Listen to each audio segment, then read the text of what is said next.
जय सिया राम, जय बागेश्वर धाम। बागेश्वर धाम की जय, बालाजी महाराज की जय। धाम पर भक्तन की बड़ी भीड़ है और महाराज श्री जो है कहीं जाने वाले हैं, तो यहाँ पर सभी लोग इकट्ठे हो रहे हैं।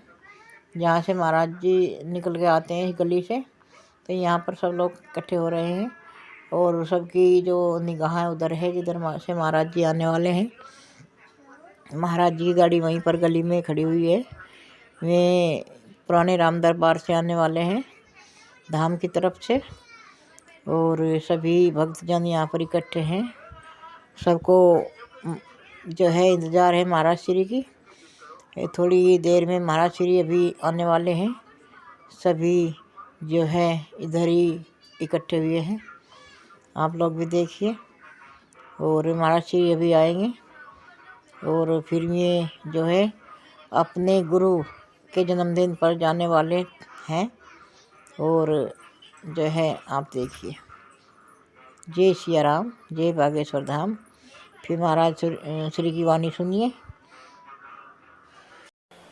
तो सासू माँ ने कहा, सुन, यहां पे एक जादूगर रहता है।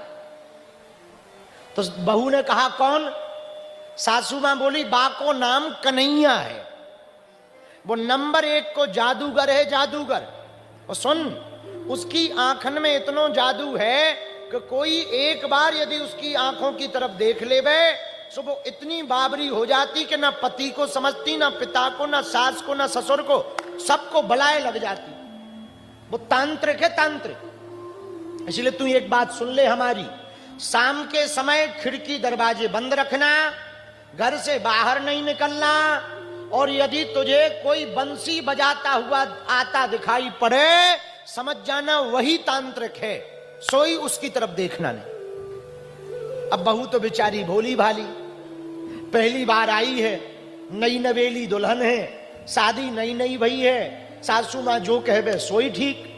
ननंद ने भी यही बात बताई, सो उसे लगा बात सही होगी। ननंद भी बता रही, सासू माँ भी कह रही, सच्ची में ये तांत्रिक मांत्रिक होएगो। और रोज का समय वो रोज खिड़कियां बंद कर लेवे, रोज अपने दरवाजे बंद कर लेवे। शाम होवे सोई खिड़कियां दरवाजे बंद करके भीतर बैठ जाए। जब ननंद बाहर से आवे, चलो गो चलो गो चलो गो, सो आ जाए। भगवान वाई गली ते रोज निकले, ठाकुर जी कन्हैया हमारे उसी गली ते भैया रोज निकले। एक दिन एक लफड़ा होगा। एक दिन शाम को जब बहुत दिन बीत गए तो सासू मां को समझ में आ गया कि अब तो बहू पक्की हो गई, अब ना देखेगी। तो वो काम करने गांव के बाहर चली गई सासू मां। ये थी अकेली और ये भूल गई टाइम कि इस टाइम पे दरवाजों बंद करने हैं। तो ये घर की अटारी पे खड़ी थी। उसी समय हजारों गइयों को आता देखा और गौ धूली को उड़ता देखा। जाको लग गो मन कि बा कितनी गैया आ रही, काली काली, सांवरी सांवरी, गोरी गोरी, सफेद सफेद, कितनी सुनहरी गायें हैं, कितने अच्छे सींग हैं, कितनी अच्छी पूंछ हैं, और छोटे छोटे गोप ग्वाल फेंटा बांधे हुए, कारो कारो मोटो काजल लगाए, अपने दोनों अपने कंधों पे डंडा रखे हैं, सो हाथ डाले हुए चले आ रहे। लेकिन जब तक ये देखी तब तक सामने जाकी नजर पड़ गई कारे कारे कन्हैया पर।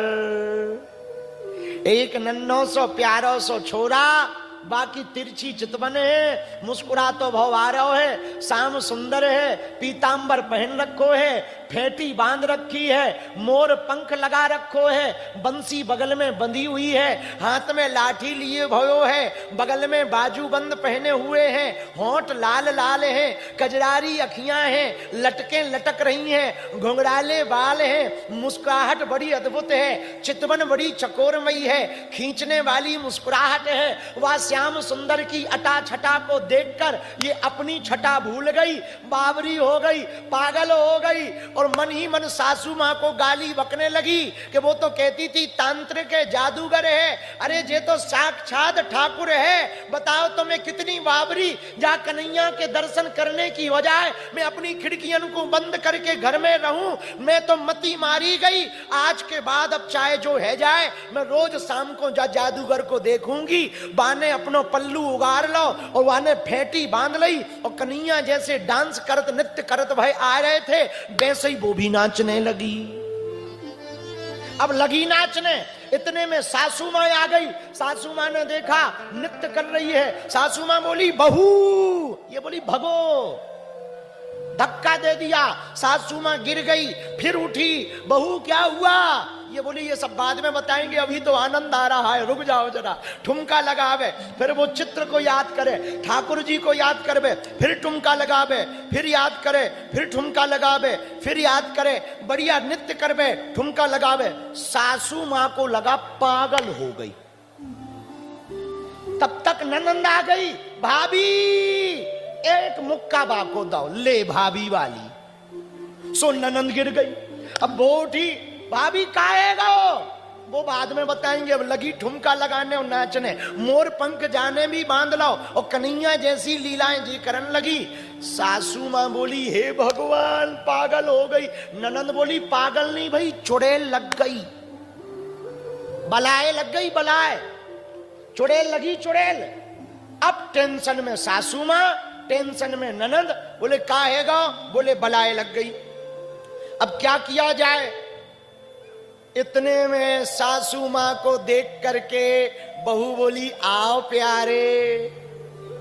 अब सासू मां को और दिमाग खराब कि प्यारे बुला रही है। सास घबरा करके बाहर भागी भागी गई, अपने पति से बोली ये जी सुनो, बहू को बलाए लग गई। और जैसे ही ससुर आया तो बहू को ससुर में भी कन्हैया दिखाई पड़े और ससुर में भी कन्हैया दिखाई पड़े। सोई दोनों हाथ फैला करके बोली आओ प्यारे। सोई ससुर भाग गया कि चुड़ैल बहुत खतरनाक लगी। इतने में ननंद को पति आएगा, वो भी जुड़ गो। काहेगा? बोले भैया बलाए लगी है, जरा तुम भी चलो। तो ननंद को पति यानी दामाद सासू को आओ, और जैसे ही वो आओ तो बहू को बा में भी कन्हैया दिखाई दिए। सोई दो ही हाथ फैला के बोली आओ प्यारे। अब वो भी भाग गए, साहब भाग गए। दरवाजे पे सब बैठे भगवान को मनावे, भैया बलाए लग गई, बलाए लग गई। अब क्या किया जाए? तब तक एक बात ननंद बोली कि एक ही उपाय है। क्या? नंद भवन को छोड़ा जा बलाए ठीक कर सकत। भागी भागी नंद भवन गई। कन्हैया ते बोली लाला एक मदद कर दो मोरी। ठाकुर जी बोले क्या मदद करें? लाला मेरी बहू को ना बलाए लग गई है। ठाकुर जी बोले हम ठीक कर देंगे, टेंशन ना लो। ठाकुर जी तो सब जानते थे ना, तो ठाकुर जी तो लीलाधर हैं। ठाकुर जी सब जानते थे कि ये रोज खिड़कियां बंद करवा लेती थी, रुक जाओ। अब वो बोली ठाकुर जी हमारी बहू को बलाए लग गई, जरा कृपा कर दो। ठाकुर जी बोले चलो। साथ में भगवान आए कृष्ण, और जैसे ही आए और ठाकुर जी को देखा, सो वही वाली हरकत की, दोनों हाथ फैला करके बहू बोली आओ प्यारे। ठाकुर जी भागे भागे गए, सिर पे हाथ रखा, और वो बहू जैसे ही सिर पे हाथ पड़ा, ठाकुर जी का स्पर्श पड़ा, तो जो चित्त में भगवान की चितवन रूपी छवि चिपक गई थी, वो हृदय पर पटल पर बैठ गई। वो चरण पकड़ करके गोविंद के चरणों में बैठ गई। तो ठीक किया।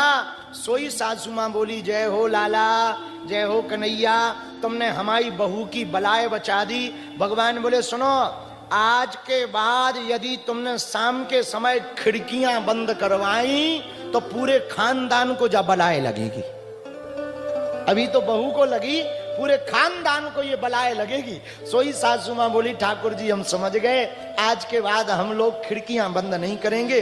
बाद दिन से उन्होंने अपनी खिड़की दरवाजा बंद करना बंद कर दिए, और शाम के समय जब ठाकुर जी निकले, सोई पूरा परिवार हाथ जोड़कर खड़े हो जाएं। इसीलिए हमने कथा के पहले कहा भगवान करे तुम लोगों को भी बलाए लग जाए।